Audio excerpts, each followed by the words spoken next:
बच्चों, मैं लालिमा सिपाहा आज आपको शाम एक किसान कविता का अर्थ समझाने जा रही हूँ। This could be us. So back to what I was saying. Could be us. सबसे पहले हमें यह जानना जरूरी है कि इस कविता के कवि कौन हैं। सर्वेश्वर दयाल सक्सेना जी। कवि का नाम है सर्वेश्वर दयाल सक्सेना जी। अब कविता का नाम शाम एक किसान, अर्थात ये जो कविता है इसमें प्रकृति का मानवीकरण किया गया है। अर्थात इसमें पहाड़ को किसान की तरह बताया गया है कि वह वहां बैठकर किस तरह चिलम पी रहा है, क्या ओढ़े हुए है चादर। नदी को भी किसी चीज की उपमा, अर्थात यहाँ पर प्रकृति का मानवीकरण करते हुए संपूर्ण कविता समझाई गई है। तो मैं आपको कविता की पंक्तियों के साथ साथ उनका अर्थ समझाने जा रही हूँ। शाम एक किसान। सबसे पहले हमें यह जानना आवश्यक है कि शाम एक किसान कविता के कवि कौन हैं। शाम एक किसान कविता के कवि सर्वेश्वर दयाल सक्सेना जी हैं। अब हमने कवि का नाम जान लिया, इसके साथ ही हमें यह जानना आवश्यक है कि सर्वेश्वर दयाल सक्सेना जी कौन है और उनका क्या परिचय है। सर्वेश्वर दयाल सक्सेना जी का जन्म 15 सितंबर सन 1927 में उत्तर प्रदेश के बस्ती में हुआ था। ये अपने समय के बहुत ही प्रसिद्ध साहित्यकार और कवि थे। कविताओं के अलावा इन्होंने बाल साहित्य, नाटक और कहानियां भी लिखी। उनकी कृतियों को कई अन्य भाषाओं में अनुवाद भी हो चुका है। इनकी प्रमुख रचनाएं खूंटियों पर टंगे लोग, पागल, कुत्तों का मसीहा, बकरी, बतूता का जूता हैं। खूंटियों पर टंगे लोग काव्य संग्रह के लिए इन्हें सन 1983 में साहित्य अकादमी पुरस्कार से सम्मानित किया गया। यह था सर्वेश्वर दयाल सक्सेना जी का जीवन परिचय। अब मैं आपको कविता का अर्थ समझाती हूँ। सबसे पहले मैं आपको कविता की पंक्तियां सुनाने जा रही हूँ।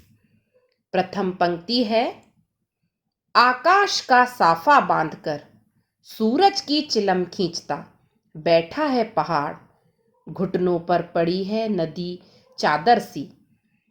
घुटनों पर पड़ी है नदी चादर सी, पास ही दहक रही है पलाश के जंगल की अंगीठी।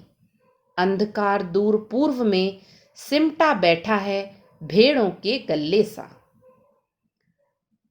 अब इस पंक्ति में, इन पंक्तियों में हम सबसे पहले अर्थ को समझते हैं कि कवि ने क्या वर्णन किया है। शाम एक किसान कविता में शाम के समय का बड़ा ही मनोहर वर्णन किया गया है। शाम का प्राकृतिक दृश्य बहुत ही सुंदर है। इस समय पहाड़ बैठे हुए किसान जैसा दिख रहा है। आकाश उसके माथे पर बंधे एक साफा अर्थात पगड़ी की तरह दिख रहा है। पहाड़ के नीचे बह रही नदी किसान के पैरों पर पड़ी चादर जैसी लग रही है। पलाश के पेड़ों पर खिले लाल फूल किसी अंगीठी में रखे अंगारों की तरह दिख रहे हैं। फिर पूर्व दिशा में गहराता अंधेरा भेड़ों के झुंड जैसा लगता है। तभी अचानक मोर के बोलने से सब बदल जाता है और शाम ढल जाती है। अगली पंक्तियां हैं कि अचानक बोला मोर जैसे किसी ने आवाज दी, सुनते हो चिलम औंधी, धुआं उठा, सूरज डूबा, अंधेरा छा गया।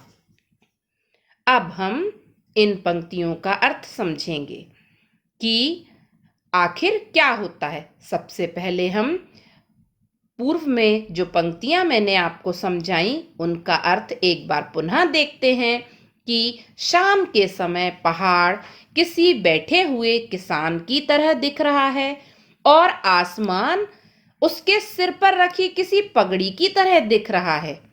पहाड़ के नीचे बह रही नदी किसान के घुटनों पर रखी किसी चादर जैसी लग रही है। पलाश के पेड़ों पर खिले लाल पुष्प कवि को अंगीठी में जलते अंगारों की तरह दिख रहे हैं। पूर्व में फैलता अंधेरा सिमट कर बैठी भेड़ों की तरह प्रतीत हो रहा है। अर्थात कौन सी पंक्तियों का? सिमटा बैठा है भेड़ों के गल्ले सा। अर्थात जो अंधेरा है वो सिमट कर बैठी भेड़ों की तरह प्रतीत हो रहा है।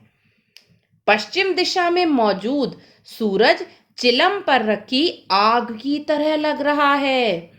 चारों तरफ एक मन भावन शांति छाई हुई है।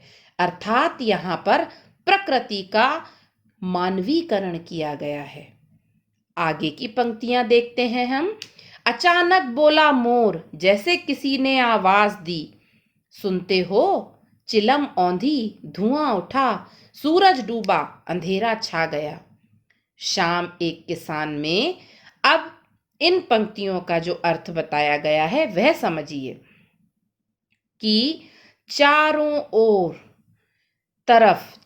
तरफ शांति के बीच अचानक मोर बोल उठता है।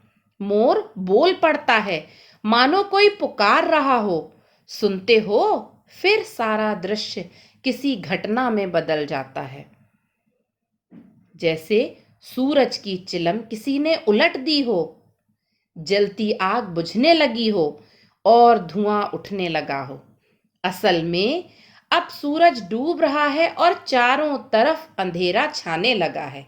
अर्थात पूरे संपूर्ण यहाँ पर प्रकृति का मानवीकरण किया गया है कि किस तरीके से, किस प्रकार शाम का दृश्य दिखाई दे रहा है, किस तरफ किसको किसान की उपमा दी गई है।